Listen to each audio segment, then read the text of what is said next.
स्त्रीला प्रेग्नंट करा आणि मिळवा 5 ते 10 लाख रुपये. हे मी बोलत नाही, दुसराच कोणतरी बोलत होता आणि मोठा स्कॅम करून गेला, आणि तेही बिहारमध्ये. असा एक स्कॅम ज्याबद्दल एकूण डॉक्टर, पोलीस आणि सामान्य माणूस सुद्धा विचारात पडला. पण काय आहे ही गोष्ट सांगतो, पण त्याआधी फिनोशन मराठीला नक्की सबस्क्राईब करा. तर गोष्ट आहे बिहारमधील नवादा जिल्ह्यातील कौवारा गावातली. इथल्या एका गँगने मिळून एक स्कॅम केला, ज्याचं नाव होतं all India pregnancy job scheme. नावावरूनच वाटतंय जसं सरकारी जॉबच, पण हा पूर्ण फसवणुकीचा प्रकार होता. यांचा दावा होता की जर तुम्ही या स्कीम मध्ये रजिस्टर केलं आणि एखाद्यानी संतान स्त्रीला गरोदर केलं तर तुम्हाला 5 ते 10 लाख रुपये मिळू शकतात, आणि जर तुम्ही यशस्वी नाही झालात तरी सुद्धा तुम्हाला मिळेल 50,000 ते 5 लाखापर्यंत गॅरंटीड अमाऊंट. म्हणजे प्रेग्नन्सी सक्सेसफुल झाली किंवा नाही झाली तरी तुमचं पेमेंट पक्क.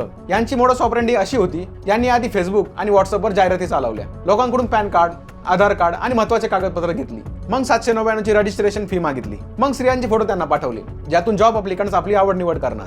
जितकी आकर्षक स्त्री असेल तितके पैसे सिक्युरिटी डिपॉझिटच्या नावाखाली डिमांड करायचे. पण प्रश्न असा होता की या स्त्रिया आल्या कुठून? यांनी स्कॅम इतक्या सफाईने केला होता की या फसवणुकीला बळी पडणाऱ्यांना हे समजलंच नाही की हे फोटो इंटरनेटवरून चोरी केलेले आहेत. जेव्हा पोलिसांकडे बऱ्याच तक्रारी येऊ लागल्या तेव्हा पोलिसांनी गावात छापा टाकून 3 लोकांना अटक केली. सर्वात शॉकिंग आणि युनिक गोष्ट म्हणजे हा स्कॅम कुठल्याही मोठ्या बिल्डिंग मध्ये किंवा एखाद्या टेक सेंटर मध्ये नव्हे तर एका झोपडीतून ऑपरेट केला जात होता. या विचित्र स्कॅम बद्दल तुम्हाला काय वाटतं? कमेंट मध्ये नक्की सांगा.